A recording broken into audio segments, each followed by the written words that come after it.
apabila ada tomahan di luar sana yang kata ni dah datang daripada China, datang daripada Taiwan ke apa, benda tu tak betul. No. Semuanya diwujudkan dalam kerangka closed loop dalam sekolah menengah persendirian Cina oleh orang Malaysia yang mungkin keturunannya Cina.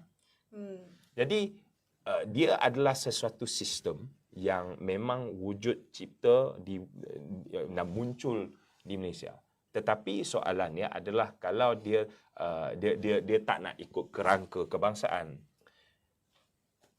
Dia mula muncul dan wujud kerana dia ditolak daripada sistem sebab peperiksaan tak ada. So dia kena ada standardization.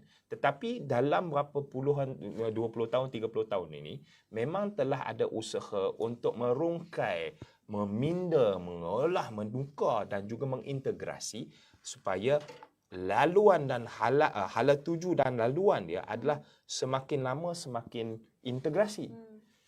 Dengan bahasa Melayu dia, dengan sekarang yang dulu yang tolak syarat SPM, sekarang 80 lebih peratus ambil SPM penuh.